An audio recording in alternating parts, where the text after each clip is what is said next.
you to Arizona IDA for giving me this opportunity to talk about something that I'm very passionate about, and that is how we teach writing, especially for students who have difficulty with writing. I understand that we have people from not only all over the country, but all over the world. So welcome. For me right now, it's about noontime on the East Coast here in Massachusetts. Okay, so we're going to talk about a framework for evidence-based instruction. Let me just jump to the next screen here so we can see the writing rope itself. Folks ask me why did I put this framework together? I first drew it out in I don't know, about 2018, and for years, I'm really glad that for the last 20 years since the National Reading Panel came out, that we've had such an emphasis on reading, right? And in the more recent years, on what the science of reading tells us about how the brain learns to read, which has implications for how we teach.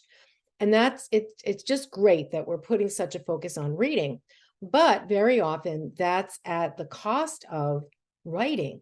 So while we've increased our time and energy and the research available about teaching reading, writing sort of got a little ignored there. And also, right now, if I ask most elementary teachers, and certainly anybody who's a reading or literacy specialist, if I say, for example, well, what are the major components that we have to teach in order to produce proficient readers? And especially if you hold up your hand, right? The Fab Five: phonemic awareness, phonics, fluency, vocabulary comprehension, right? But if you ask teachers the same thing about writing, they're not really sure what is writing. Sometimes they'll focus on spelling and handwriting, which is only one piece of it.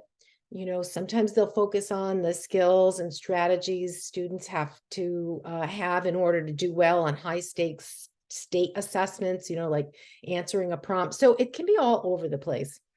And I actually, for many years, used a slightly different metaphor of a wagon wheel. And that, all these different skills and strategies and techniques, they're like spokes in the wheel. And if any one of the spokes is missing, the integrity of the wheel falls apart. But, going back about 5 years ago now, at that point, Hollis Scarborough's reading rope, people were really attending to that as a metaphor. And I thought, well, let me use a metaphor that's similar. It might make it easy for people to connecting. So that's, how it came about. And how do I hope people will use it? Well, if you're a teacher or you're an administrator, I really see it as a framework for thinking about whether you're developing a curriculum, maybe you're thinking about purchasing a writing instructional program, which, let me just say a word about that. I think it's teachers that need to know to teach writing. And if we embed it in everything that we do using the materials and the content that we teach in all subjects across the day, then you might not need a program. But if you are, what you want to be doing is looking at that curriculum and that program, and maybe as a teacher, your lesson plans as they go from week to week. And you want to make sure that you're hitting all the components in this model. They're all based on research, meaning what we know will improve kids' writing. But again, it's really a framework to remind us that students need explicit instruction in all the areas that you see on this rope. So what I have planned for you today is, after we do a brief introduction where I will hit the mountaintops of what we know from the research about effective writing, we'll also talk about a model called the Not So Simple View of Writing, which Virginia Berninger and colleagues developed a couple of decades ago. Then we're going to jump in kind of the meat. And what I'm going to do is take each strand in the rope, spend a few slides and a little time talking about it. So gradually we'll work our way through the whole rope.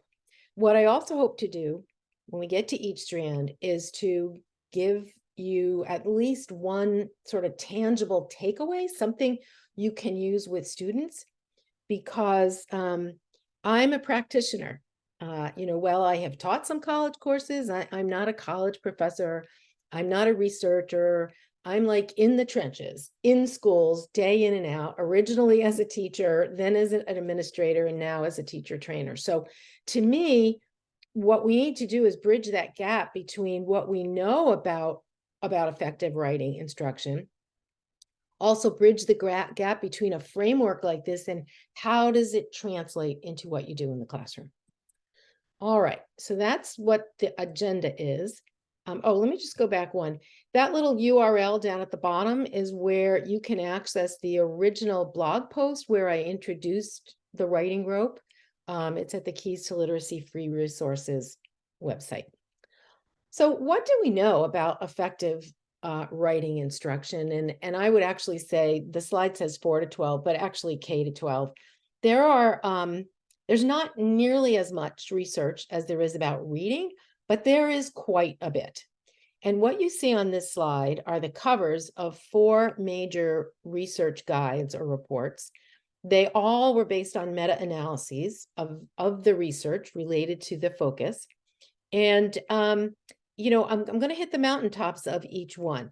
The first 2, the earlier ones that came out, one was called Writing Next. This took a look at what are those things that we can do to improve the writing of students in grades 4 and up.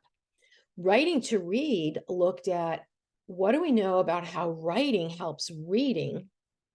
And then the last 2, the Institute of Education Sciences, there's one for K to 5 and one for grades 6 and 12.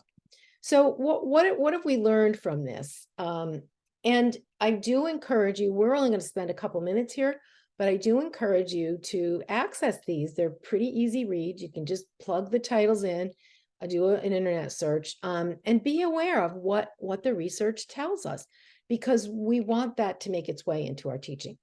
So the IES report for elementary grades boiled down their recommendations to 4. Number 1, this is kind of an obvious one, right? But provide daily time for students to write. You can't get good at something unless you practice it. But let's also not forget that we need to explicitly teach the kids the skills and strategies they need, because they're not going to figure them out on their own. Second, teach students to use the writing process. We're going to talk a little bit about this later. The stages of the writing process. There's a little acronym I use here at Keys to Literacy: think, plan, write, revise, right? That all good writers go through those stages, and we want to teach students to make sure they don't miss any. We'll come back to that in a little bit. The third recommendation gets at the transcription part of the writing rope, but also the syntax or sentence part. And that is, we know that students need to become fluent with spelling and handwriting and or keyboarding as they get older, right? Those are the transcription skills that allow you to literally get the words on the piece of paper, right? Or on the screen. And if you're putting too much energy into that, it's going to take away from the composing part. This recommendation is also where they address the importance of building syntactic knowledge and sentence writing ability. Their last recommendation was create an engaged community of writers, and that actually includes several things. Number 1, it's a reminder in there that writing is a communicative thing. And when students have a chance to collaborate, either with their peers or with the teacher, they're going to be much more motivated, engaged to participate in the writing process. So that's 1. Second, we need to create an environment that students feel comfortable writing and sharing their writing. You know, my bet is if I asked all of you on this webinar right now, how many of you are reading something? And you'll all probably say, yeah, me, you know, I'm reading something for fun or for work. And we say, how many of you are writing something? A lot of hands don't go up because it's hard. Nobody likes to write, and it's very scary putting your thoughts out there. So we need an environment that kids can feel comfortable, you know, really bearing their souls when they tell you what's on their mind through their writing. It also includes things like making sure the teacher actively engages with students to do shared writing, especially with young ones, to show them, model how do you write a paragraph, but also to share your personal trials and tribulations with writing, and to let kids know how you use writing every day in your everyday lives. The other IES report, which was for secondary, 3 recommendations here. First, explicitly teach. the writing strategies needed, right, to be a proficient writer. Using, now they call it a model, practice, reflect, but I bet you many of you know this or see this as gradual release of responsibility, right? I do it, we do it, you do it. And the point with this recommendation, and I'm so glad it was the first one they made, is that kids are not going to figure this stuff out on their own. And the older they get, the more we assume they have many of the skills and strategies that are in the writing group, and they don't. So we need to make sure we figure out what they need, explicitly teach it. Second, and this begins to overlap with that writing to read report that we'll look at in just a moment, and that is that we need to integrate reading and writing. You know, reading and writing are not natural tasks. Speaking is, and ultimately oral language forms the base of reading and writing, right? They draw from the same, these two things draw from the same well that's connected to spoken language. But it's a relatively new phenomena for the human race. And we need to be teaching kids how to do it, but also stop seeing them as separate silos. So while we're teaching phonics, we need to be teaching spelling. While we're teaching comprehension strategies, we need to teach kids to summarize, both to grow their writing and to improve their comprehension. And then finally, to recognize that with older students, each one is different. And through the assessment process, mostly looking at their writing, we want to identify what each student's needs are. And they're going to be like Swiss cheese holes. And that there isn't one size fits all, especially when it comes to intervention. So writing next, I mentioned, was one of the first ones. They looked at everything to date about how we grow kids writing, what is most effective. They identified the 11 items you see on the screen, and they actually identified them in order of most effective. All of them are effective, but so while we're here, I want to point out a couple things. Look at number 2, summarizing. This thing comes up over and over, and I hope to have a few minutes at the end to give you some tips about teaching summarizing. Let's look at the bottom of the first column, sentence combining, which turns out to be one of the best things we can do to improve the sentence writing ability from kindergarten right up through college. Let's look at the other column, study of models. When we share examples of what's often called mentor models, because we all learn to write by emulating how others write. And then finally, look at that writing for content learning. All right, the last one, the writing to read report, it, no surprise, found that writing does support reading. It actually supports even decoding and fluency. But what I've focused here on the screen is, how does it support comprehension? And when students do 4 things in particular with their writing, it really ramps up the reading comprehension. And that is writing personal reactions to text. So that could be, let's say they're reading a piece of literature, something, a narrative. They do a journal about how they're reacting to the characters or the setting. Summaries, there it comes up again, right? Notes, teaching kids how to take notes. You'll see when we get to the critical thinking strand of the writing rope that if kids are going to be writing about what they're reading and learning, they need a tool to grab that information. And so we have to explicitly teach them how to take notes. And then finally, having students not only answer, but actually create their own questions in writing about the text or whatever it is they're learning. So that's a quick review of the research. I did want to drill down just a little bit on this gradual release. In the gray box, you see that finding from research that kids need explicit instruction in these skills and strategies. And then this model, the I, we, you, is the way that we do it. And it's very much aligned for those of you who are members of IDA, you're familiar with a structured language approach to teaching, and this is very connected to that. So whether we're teaching students how to state their position in an opinion piece, how to write a solid paragraph with one main idea, maybe we're teaching them how to use transition words to connect things in their writing, right? Maybe we're teaching them how to use a graphic organizer to plan. Whatever the skill or the strategy is, it needs to begin with the teacher explicitly teaching it, modeling it, using think aloud. Then it's going to shift to that we stage where the kids get guided practice. And this is where that opportunities to collaborate. So if kids are collaborating to develop a plan for their writing or to write a good introduction to a piece, It's really going to be motivating. And our ultimate goal is the you do it independent use, accepting that some of our students will need more differentiation and scaffolding to get there. All right, one last sort of beginning or introductory topic I want to cover with you, and that is the role that executive functions play in this. Executive functions, including working memory. This is a visual that represents a model that Berninger and colleagues developed. They originally called it the simple view of writing, starting around 2006 with the piece that I grabbed this from. They started calling it the not so simple view. I don't know why they changed it. And you know what? It doesn't matter what you call it, because some people still call it one, some call it the other. What matters is we understand the point it's trying to make. And it's that, well, look, writing is complicated for a lot of reasons, but this model focuses on the role that executive function plays with that. Now, when we look at the writing rope, I pretty much addressed all the skills and strategies that you see in the top yellow box and the transcription box on the left, right? These are things we can teach kids. Executive functions are cognitive processes. It's how our brains are wired, and you can't change that. What you can do is, through your instruction, give kids scaffolds like graphic organizers, writing templates, lists of words that they can draw from, right? So those are scaffolds that are part of good instruction. And our students who have weak executive functions, maybe it's, not enough to be diagnosed as, let's say, ADD or ADHD, right? But the kids that have problems with holding on to a lot at once, working memory.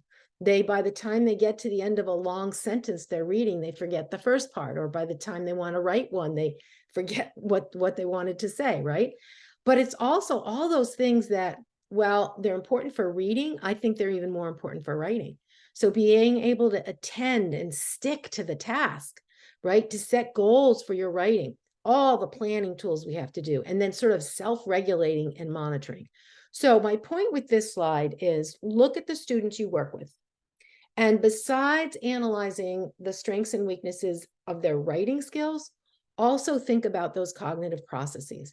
And for your students that have weak areas with this, you want to make sure you're especially giving them those scaffolds.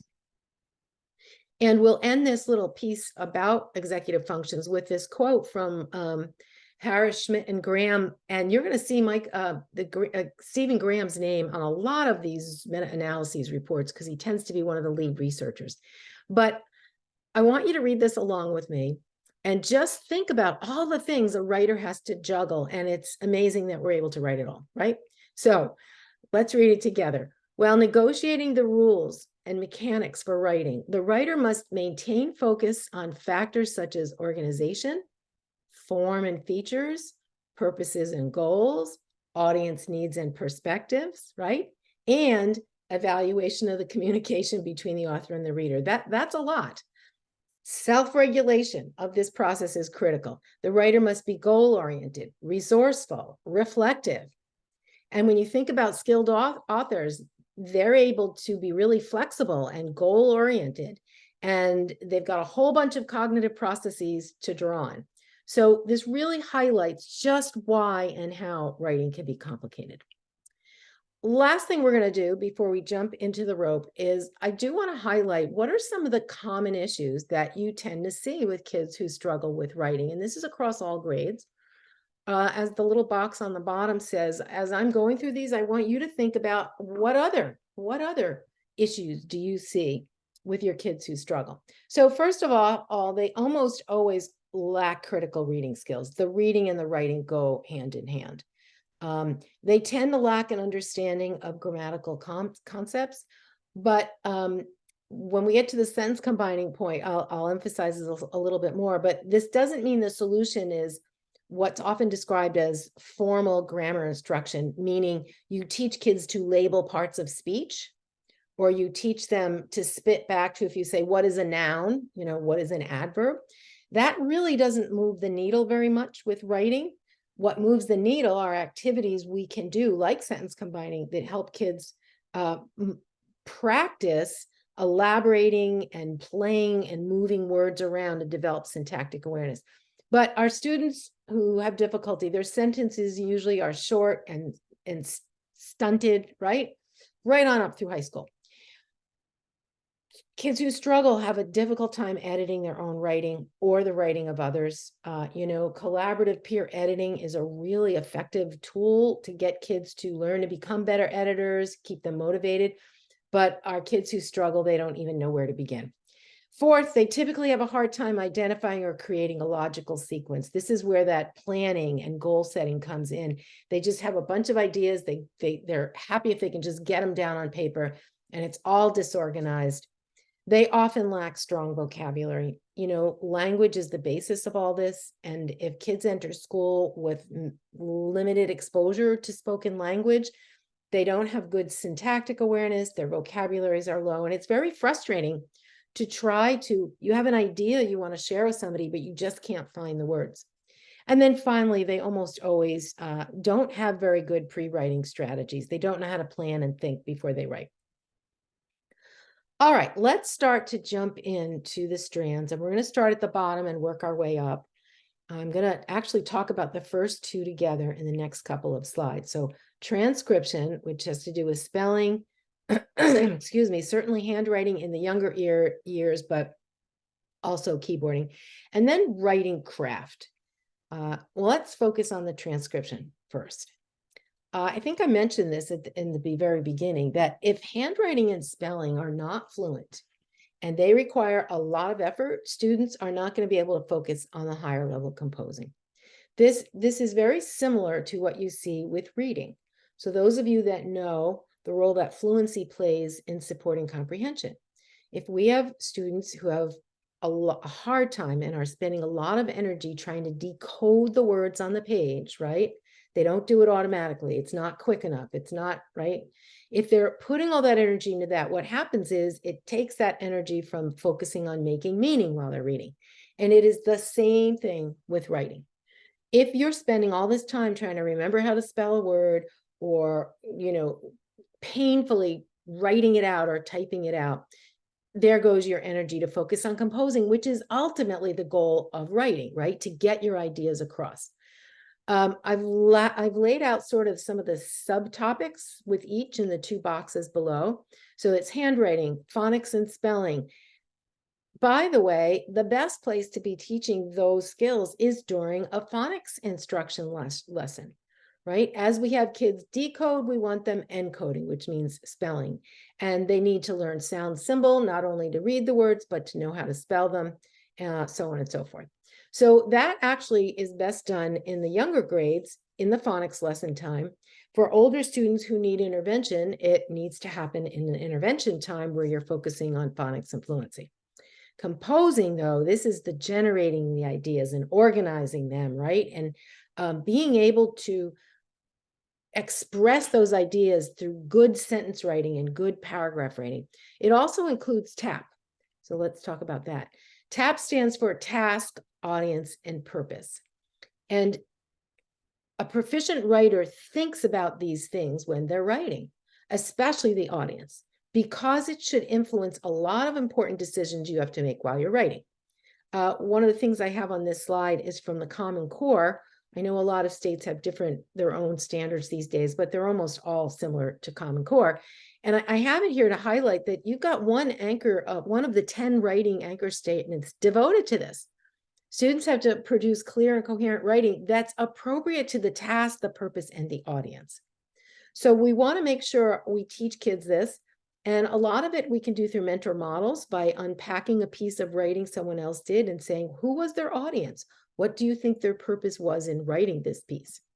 So that's one important part of writing craft. Let's delve a little bit more into this. This is sometimes also described as writer's moves or the art of writing. These are the things that a writer does on purpose to make writing look or sound a certain way, right? So you make decisions about the tone of the actual vocabulary words you're going to use. How are you going to organize this? What voice do you want to come across, right? They're the things that you do to purposely get the reader to feel a certain way. And I mentioned writer's voice. This is like sort of the unique style. that you get across. If you're writing narrative, let's say you have characters and they're going to have a dialogue with one another, the way they speak to one another creates sort of a personality around them, right?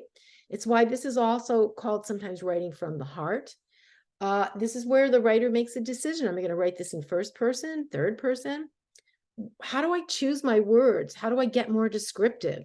And then there's a whole host of literary devices, things like how I use dialogue, how I use imagery, figurative language. Now, one of the things I will say about this strand in the rope, all of the others that are above it, the text structure, the sentences, the critical thinking, those are all areas that educators of any subject area can play a role in. This one, on the other hand, tends to be the purview of the English teacher, the ELA teacher, the writing teacher. They're kind of like the real creative parts of writing. So here's one of my takeaways for you as it relates to these strands in the rope. And that is one of the items that also I brought up when we were looking at the writing to read report. And that is the value of using what's called mentor models.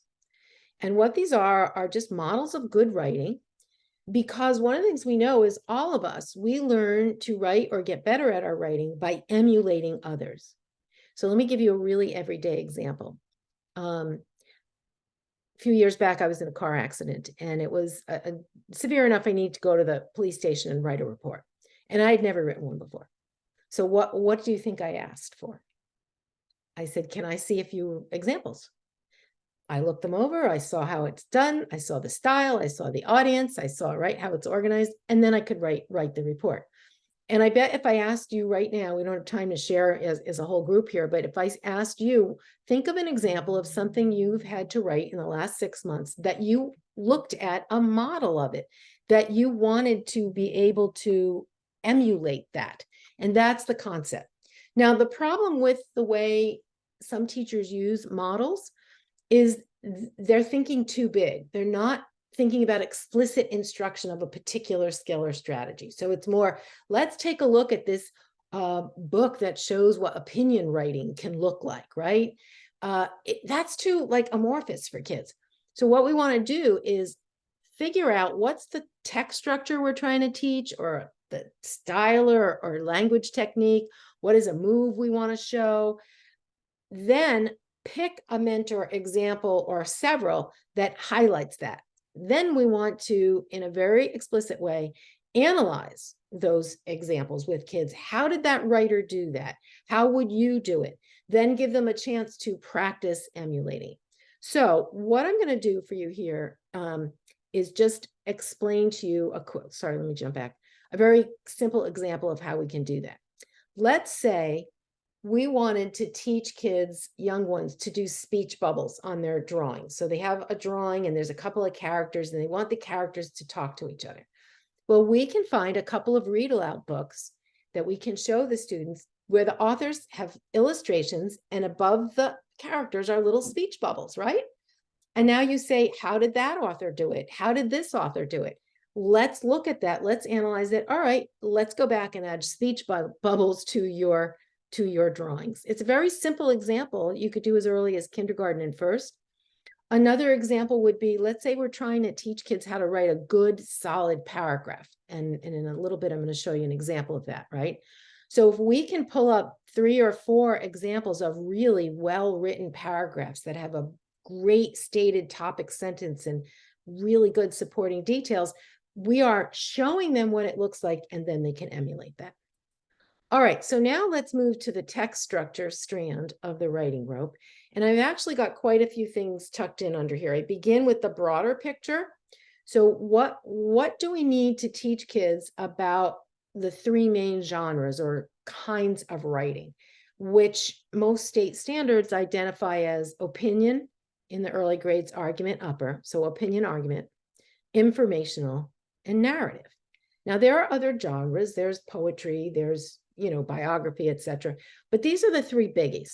And if we are going to teach students the big structures with this, we need to also let them know that there are introductions and conclusions, and that the body of these three kinds of writing gets developed differently. And I'm going to show you a graphic organizer you can use to help that.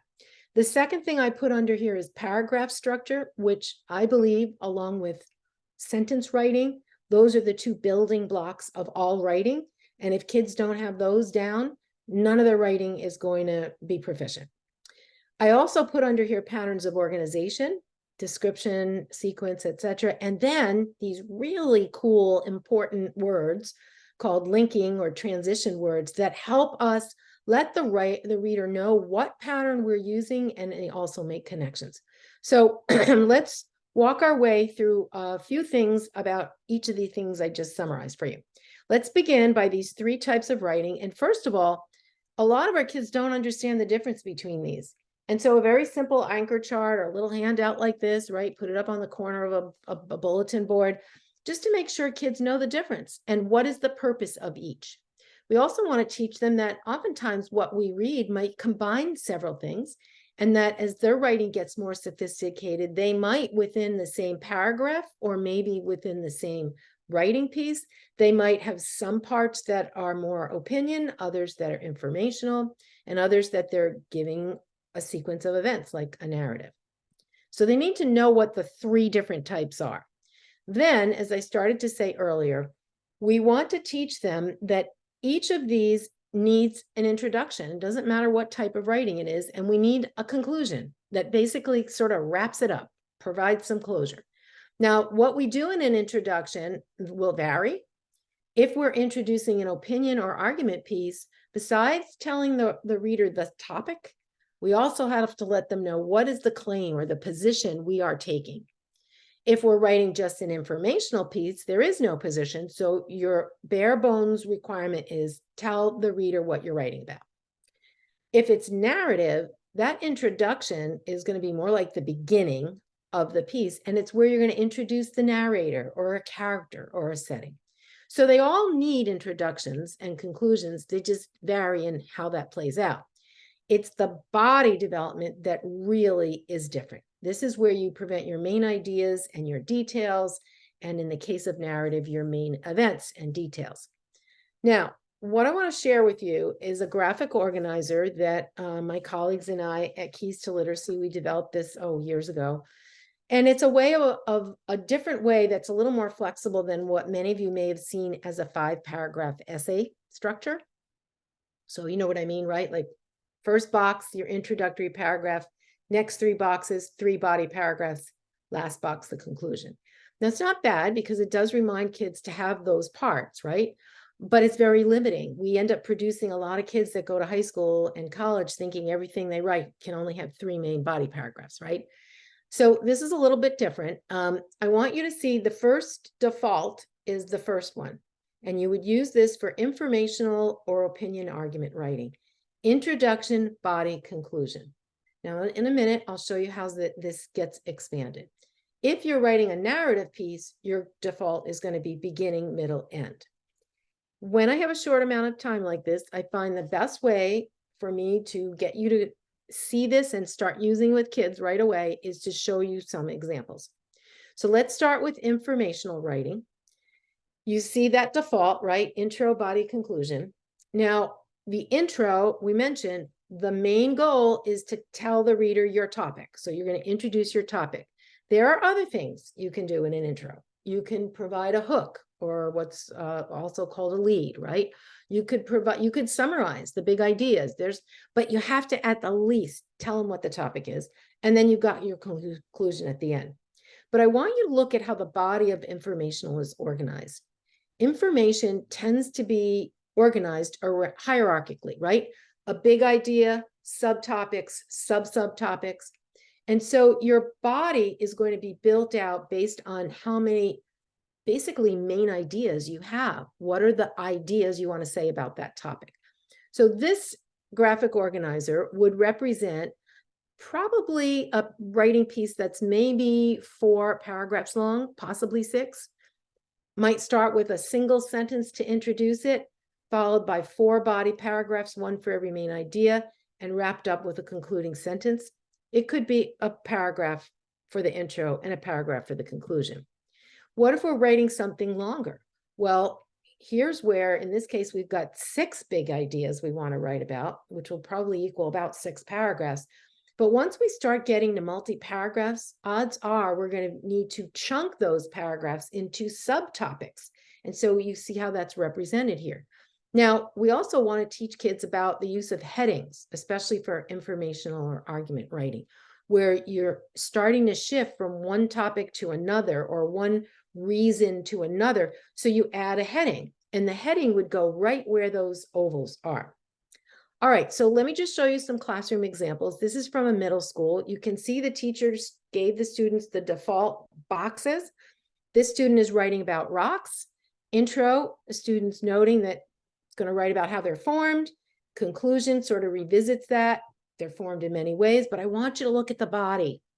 The student has got 3 subtopics, and then within that, there are details and main ideas. Now, this could turn into possibly a piece that has 3 main body paragraphs, but it could be that for igneous rocks, there's 2 or 3 body paragraphs.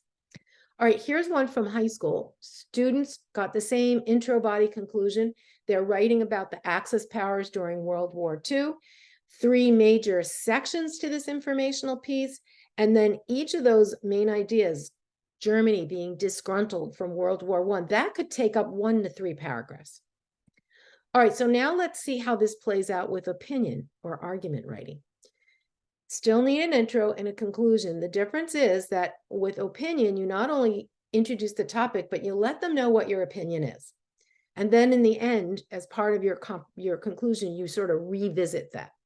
Now, but here's how the body is different. Opinions and arguments are all about, you make a claim, and then you got to support it with reasons. You've got to give at least one reason that supports that. And within that reason, you then have to give evidence. That's like the details, okay? Now, when you get to, I'm just going to jump a slide here. When you get to argument writing, what makes that a little more challenging is you're not only given reasons, but you have to take the side of the other person and say, what would their counterclaim be? And then you have to give a rebuttal to it. So if we're talking about elementary grades where they're not sophisticated enough to be doing counterclaim rebuttal, all they're going to do is organize their body according to their reasons. And here you see an example. This was a grade 4. They had to write an opinion piece. The question was, should the little ones in K to 3 have 2 periods of recess or not? And this student is starting to fill out the graphic organizer. The student's claim is yes. You can see it there under intro. How many reasons? The student's got 3 reasons. Now, these webs are big picture planning tools. They're not detailed notes. You would use something like two column notes where you could write each reason on the left and then add all your evidence and details. But this is just for the big picture. I already shared how the counterclaim and rebuttal come in. So let's look at, this is now a high school use of this. And they're taking the position that funding for NASA should continue. So you see that in the intro. They're also giving some background information about NASA projects, but let's look at the body. This student has 2 main reasons they're going to give, and then a counterclaim and a rebuttal. All right, and so finally, how this maps out with narrative writing, I mentioned before in the beginning, you're going to establish some sort of situation, right? It might be about, the setting, who's the narrator in this. And then you also typically introduce that at least one of the characters. At the end, this is where the closure, so if there's a problem, the solution gets revealed, but the body is about organizing your events, because that's what narrative is. In this case, there's 4 events. If I'm reading a novel, there might be 250 events. So I hope from that little bit of explanation and those classroom examples, you were able to get a sense of how you might use that for students. So now let's shift from the broader text structure, intro, body, conclusion, and let's drill down now to paragraphs, which I said before are really basic building blocks. And what do we do with paragraph? There are a lot of older students, when you look at their writing and you start to see, did they even use paragraphs? They don't have the concept, and it's an essential concept. So what is a paragraph? It's writing something about a topic, but if you have different points you want to make about that topic, or if you have different reasons you want to give to support a claim, each one is going to need a paragraph, and it is therefore built around a main idea. Okay. Now, in the earliest grades, we teach kids that all paragraphs will start with a topic sentence that tells you the main idea, followed by supporting detail sentences, ending with a concluding sentence. And yes, it's okay to do this. We can use visuals like the hamburger, right? The bun on the top and the bottom are the intro and the conclusion, right? But we also need to begin to teach kids that in reality, much of what we read won't be perfectly structured like that. Sometimes paragraphs don't have a topic sentence, or it's found later in the paragraph. And most paragraphs that are part of a multi-paragraph piece are not going to have a conclusion at the end of every sentence. Every paragraph. It will be one final conclusion. But we need to teach kids the essentials first. Now, this is really all about main idea skills. And don't let anybody out there these days, there are some experts who are saying main idea work is not good.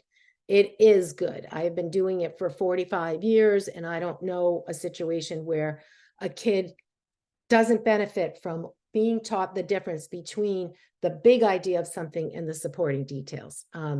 Sharon Vaughn and her team out of UT did a whole lot of research. There's a great research report that came out about interventions for struggling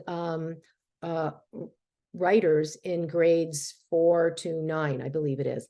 And getting the gist is one of the big recommendations. So a lot of it is about our kids don't get the concept. How do we teach this? I could probably spend 2 hours just doing a session on this. So I don't have time to do that. I'm going to just show you one example, the color coding. But some of the other things that you can do are to give students a bunch of sentences from a paragraph out of order. One is the topic sentence, the others are supporting, and they need to figure out which one's the topic, right? You can give them a bunch of sentences for a paragraph, tell them the main idea of it, but throw in a sentence that doesn't belong. So really simple example, it's a paragraph all about birds. All the sentences have something to do with birds. And then all of a sudden you throw a sentence in about snakes. And then finally giving kids a group of detailed sentences and asking them to come up with their own. But and this gives me an opportunity to also share an example of mentor model text. So this is a paragraph that I found in a middle school textbook, and I chose it because it so perfectly aligns with that structure. And you begin to have students use color to identify the different roles of sentences.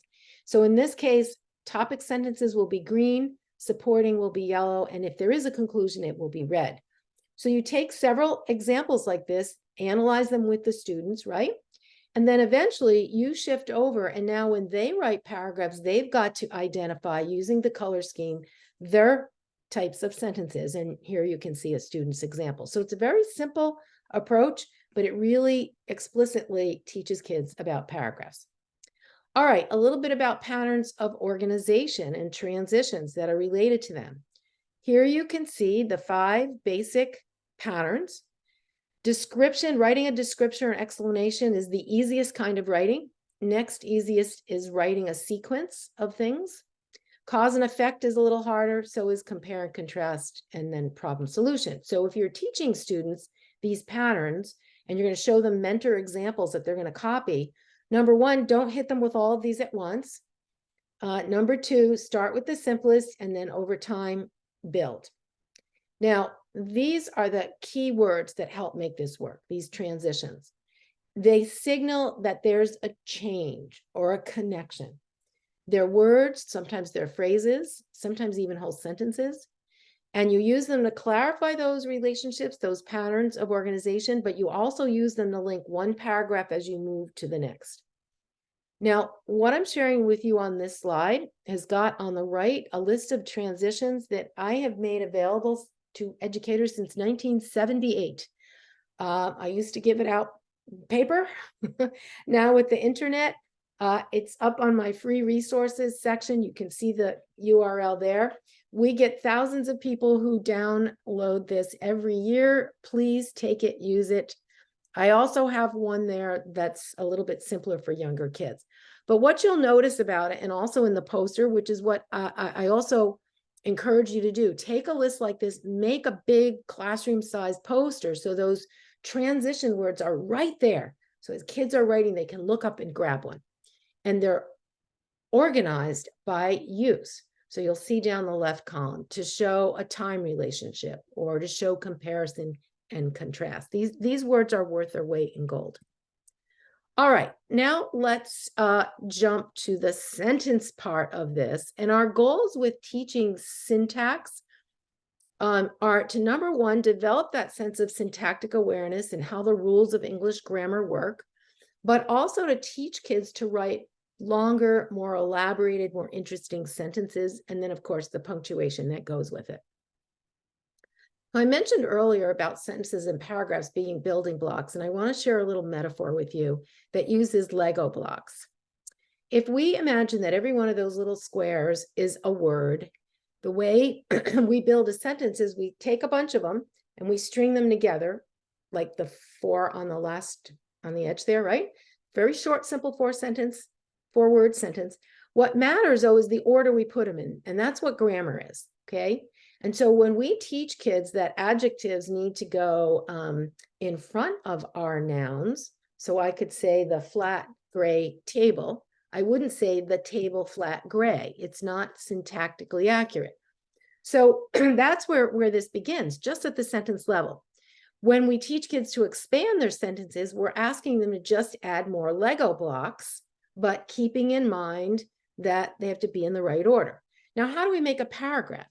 Well, we take one set of those blocks that are strung together, right? We add another, and we build a paragraph.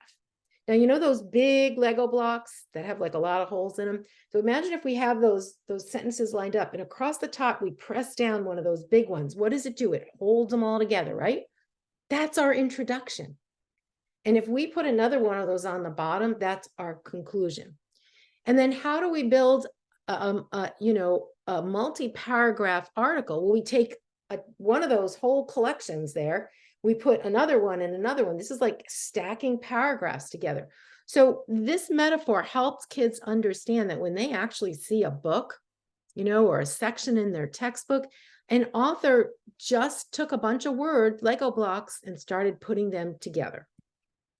So how do we develop this sense of syntax? I mentioned to you before that that one of the findings in this is that formal labeling of word parts or parts of speech doesn't really carry very far into kids' writing. What we want to do is build the capacity of our students to develop a strong ear or awareness of how sentences can flow. This quote from Bruce Sadler, who does a lot of work and has a great book and a bunch of articles about how to teach sentences, right? This quote sums it up for me. Of the many difficulties writers encounter when engaged in the complex act of writing, crafting sentences that accurately convey the intended meaning is particularly challenging. Manipulating sentences is effortful and critical. And I want you to think about your own editing that you do with your writing. Often it's getting right down to the sentence, right? You start switching the words around, you throw in a better word for, right? You start combining things. And so that's what it's really all about. And there are a bunch of activities that can be done to develop that syntactic awareness. Now, on this slide, I've given you the link to the Literacy Lines blog. It's one I do a post every month. I've been doing it since 2015. And about a year ago, I did a series of 2, sentence structure and then sentence structure part 2, where I take these 4 things and really delve into them and give you examples. So if you want to learn more about all of them, go access the blog and you'll get lots of instructional suggestions. But sentence anagrams, it's basically taking the words in a sentence, scrambling them up, and the kid's got to put it back together. Can't add words, can't take words away. Sentence elaboration, there's lots of ways to do this. We can use the W questions. You've got a turtle swimming. Well, what turtle, where, why, how? There's something called a kernel sentence expansion. My colleagues at Landmark School from years ago, Terry Jennings and Charlie Haynes, did a lot of work with that. There's sentence combining that I'm going to share with you in a minute, and then all kinds of things we can do to help kids learn the difference between a fragment and a complete sentence. But let's look at sentence combining. This has been around forever. It has been researched forever, and it keeps turning up as something that's effective for both young kindergartners that you do orally all the way up to college level. And it's much more than traditional grammar. So the best way for you to get how this works is for me to do an example. If I take these two sentences, can you quickly put them into one sentence?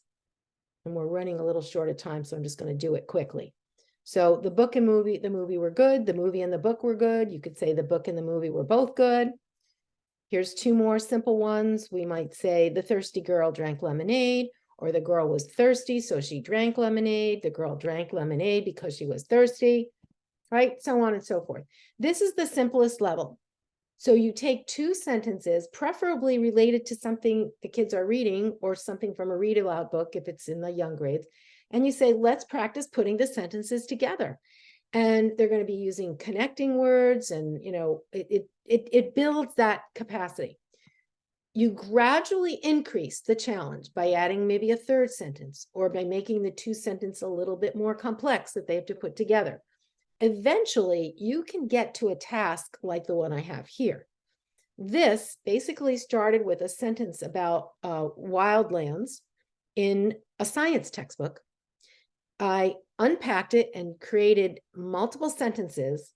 And now the task is, can you put all of these together in one big, long, grammatically correct sentence?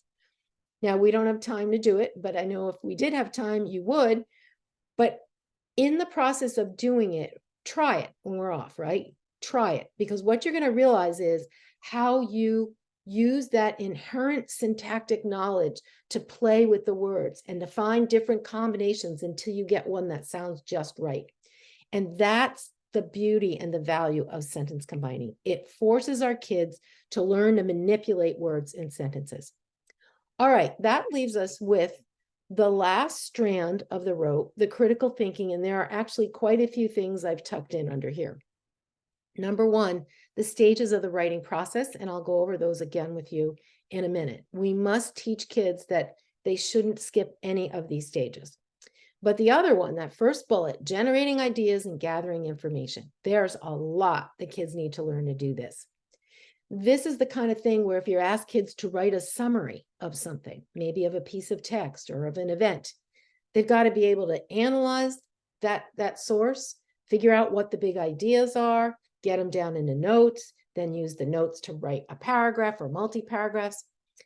If they're answering prompts of the type you get on high stakes state assessments, right, or the ACTs, you're given a prompt, a question, or a task, and you've got to go to 2 or 3 sources and gather information and evidence in order to respond to the prompt. This is that high level thinking, some of which is actually comprehension strategy, not just writing.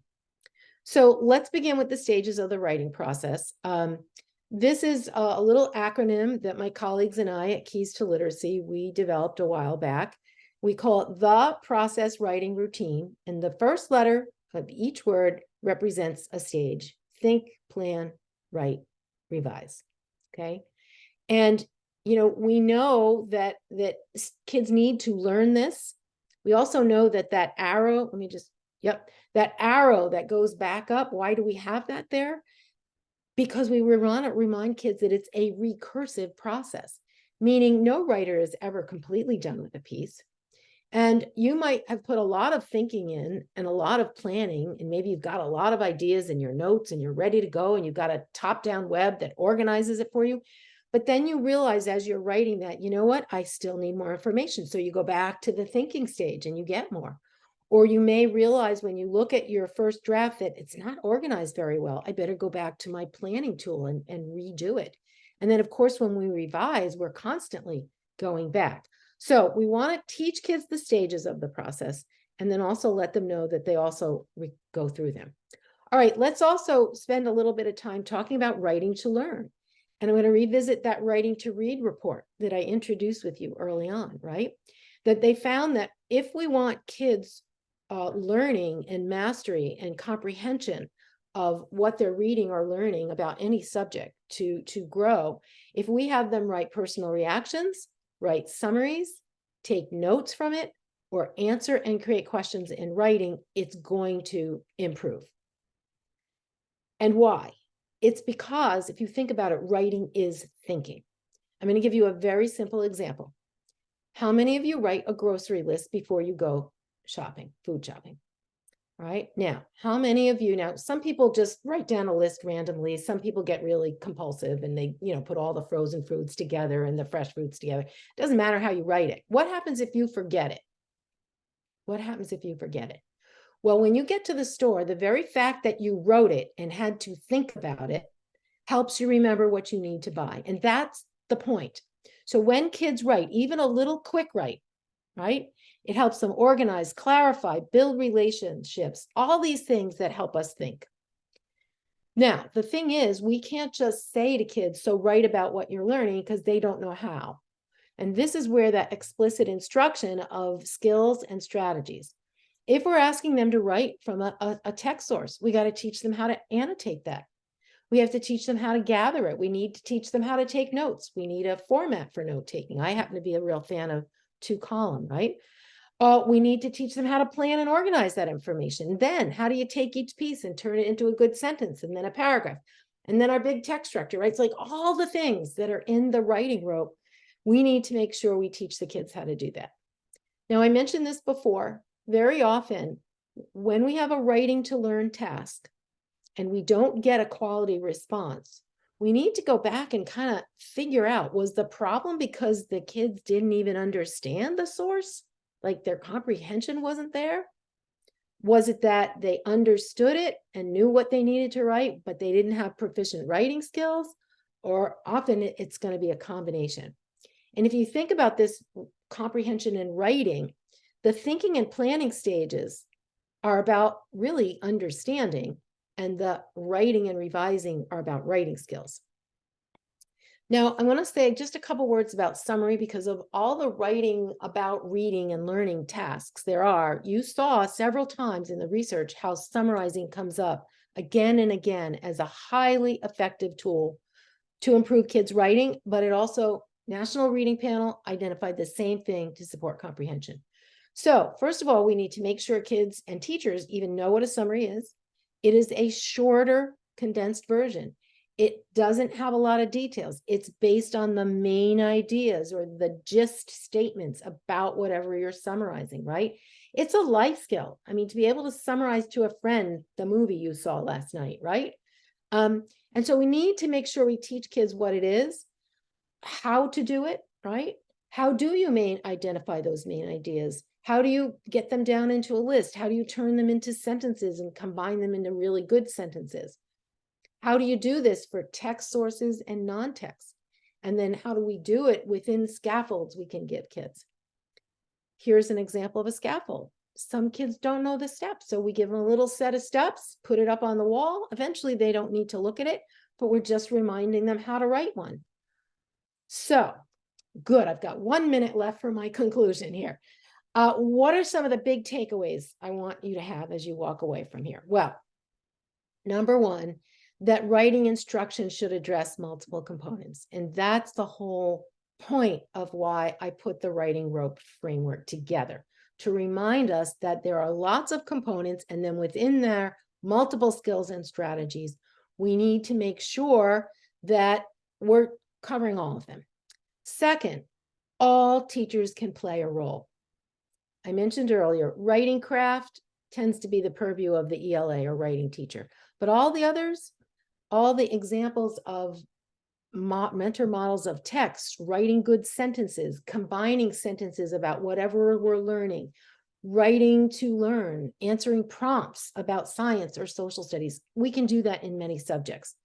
Third, really important, use explicit instruction, following I, we, you, and whenever possible, share mentor models for kids to emulate.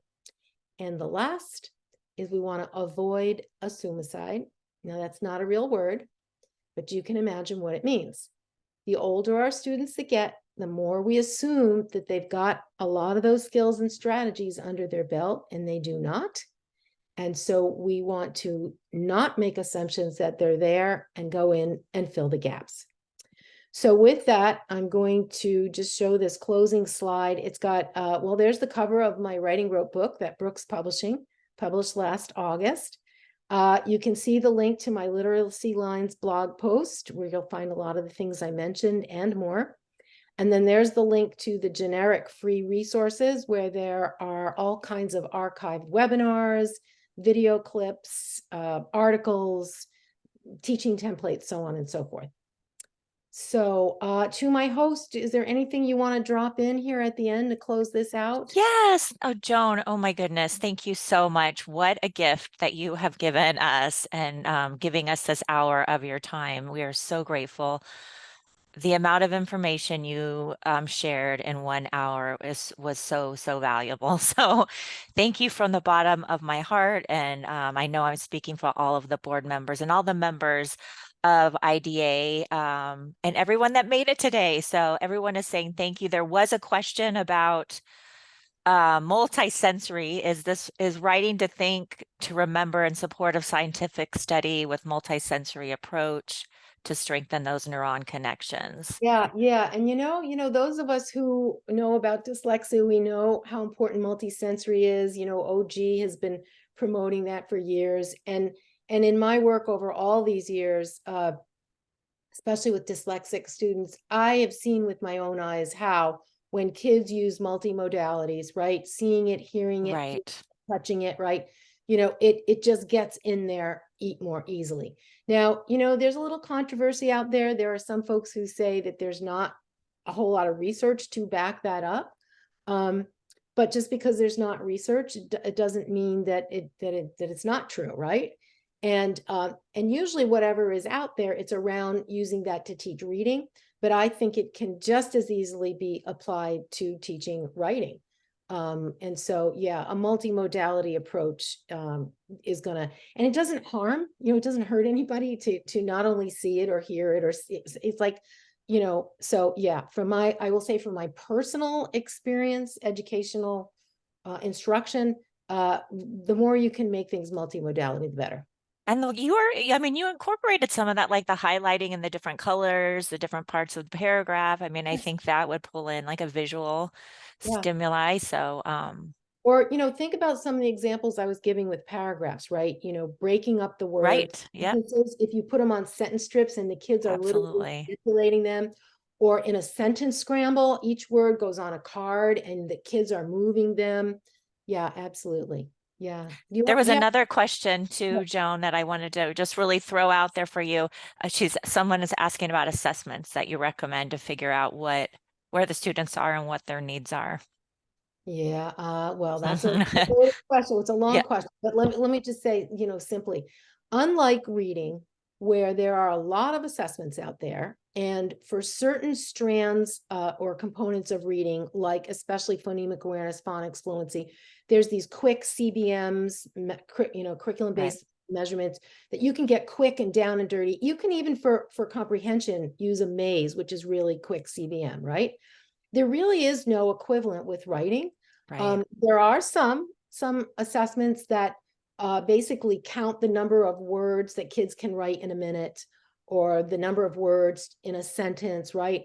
But to me, all that's getting at is maybe fluency, like, how fast can you get words out on the page, which, lets you know if the kid has got a handwriting problem or a spelling Right. problem. Right. But it's not going to tell you anything about all those other strands in the rope.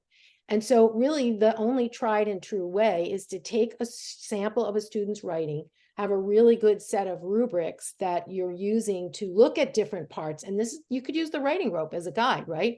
So look at the syntax strand. What are their sentences like? Are they short and simple? How elaborated are they? Look at their paragraph structure. Do they use paragraphs? Do they indent? What is the overall structure? Did they include an introduction and a conclusion? So, it's thinking about all those skills and components that make up writing and analyzing a student's piece of work And that's really the only and best way that you can truly assess, their writing skills. Now, let me also say this. A lot of times high stakes tests where you're given a prompt, and like we said before, kids have to read things and watch a video and then answer the prompt. They're sometimes called writing tasks, but they are really, in many respects, almost more about comprehension. So that's a little bit different. That's more trying to assess can kids write from sources, and that is different than assessing their writing to decide where you're going to direct your instruction. Right. Oh, great. Wow, you summarized that quickly too in such a beautiful way. What a great way to put a bow on the end of this amazing presentation, Joan. Um, Thank you so much again. We are so grateful for your time and for your expertise and knowledge. And everybody for attending today and for all the work that all of these people that came to this webinar to learn about how to really meet their students' needs and parents too. So thank you so much. We appreciate everybody and wishing everybody a wonderful rest of your Saturday and school year. Bye, everybody. Bye.